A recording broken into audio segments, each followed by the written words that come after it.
Hey guys, we've got another MC Slot diecast review here, and this is of the Red Bull Racing RB6 double pack, which is limited edition of 560, sorry.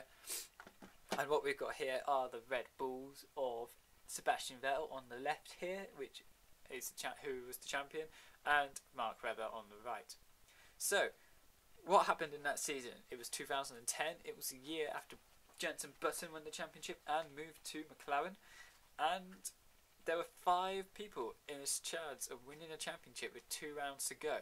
Unfortunately, right at the end, Jenson Button fell out because he was 50 points behind, and then I believe he didn't beat whoever was leading at the time, and ended up being knocked out, unfortunately. And so we've got both of them going at the moment just to sort of see side-by-side comparison. Unfortunately, one of them isn't moving as fast as the other, so I think I've just...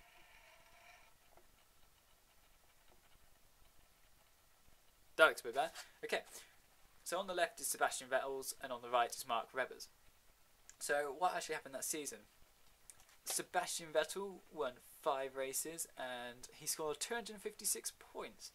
Mark Webber won 4 races and scored 242, and he finished 3rd in the championship.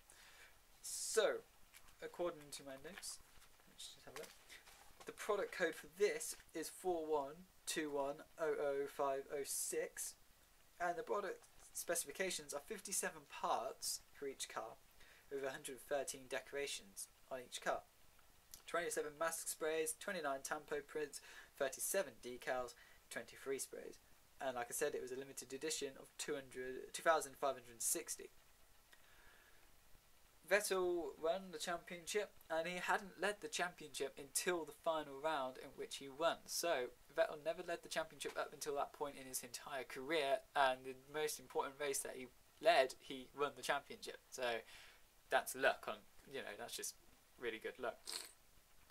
So qualifying, Vettel out-qualified Webber 13-6.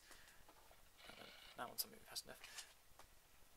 And in total, it was 15 out of the 19 races the Red Bulls got pole. So that was quite a bit of a dominant year for them. Although Alonso was always in the hunt for the championship, and it wasn't for the fact that Vitaly Petrov was impossible to pass on the Abu Dhabi straight that Vettel won the championship. Mark Webber struggled that race, unfortunately, and he didn't win the championship, even though he was in a much better position to win the championship than Vettel was. Mark Webber did have a bit of a bad qualifying for that round, though. He was 5th, whereas Vettel actually started on pole.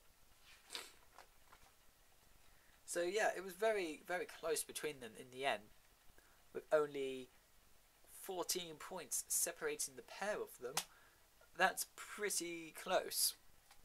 Mark Webber had 2 races where he didn't score, I believe, and I think this was also the year where in Turkey they crashed into one another, and again that was quite a controversial race. So, can't remember which one it was who managed to carry on. I don't know if either of them actually retired, both of them retired that race, but they did collide when they were racing for the lead, and it was Vettel's fault in that race. So, yeah, it was quite an interesting year. It was a very good year for the fact that there was 4 people that could have potentially won the championship. I believe it was Lewis Hamilton, both the Red Bull drivers, and it was Fernando Alonso. And obviously, Vettel took the ultimate victory.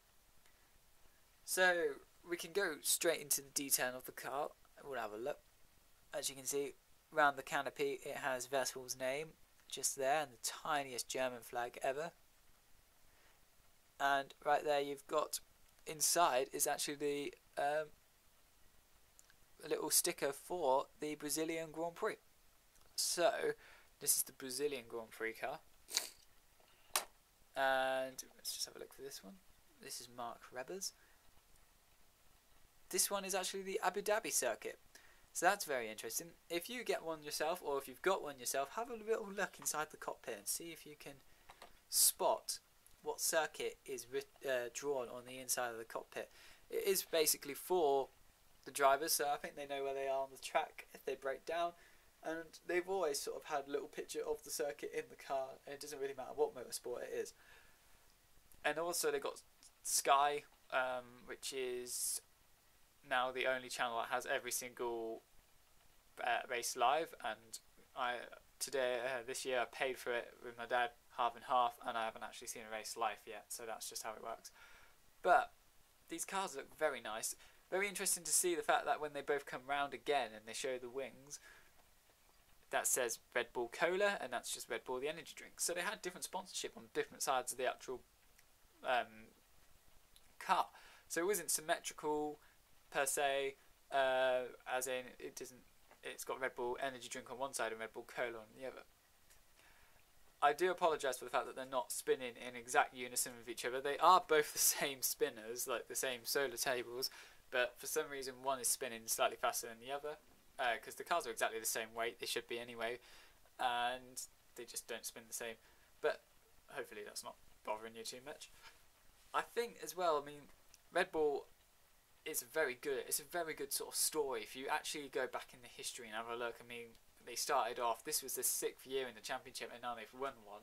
So 6 years in, and they finally win a championship, and the constructors as well, and they've been dominant pretty much ever since. Adrian Newey came into the team. He was at the team for a few years. He worked his magic, and now look where they are.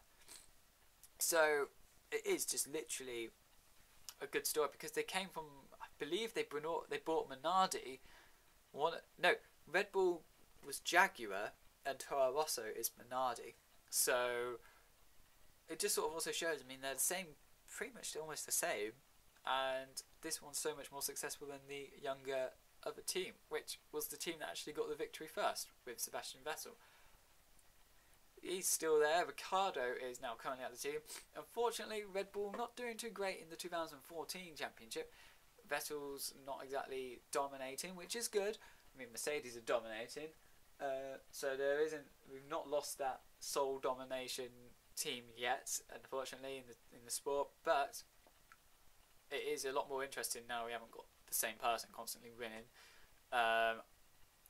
To be honest, I'm not a massive Lewis Hamilton fan either, so I'm not saying that it's good that he's winning all the races.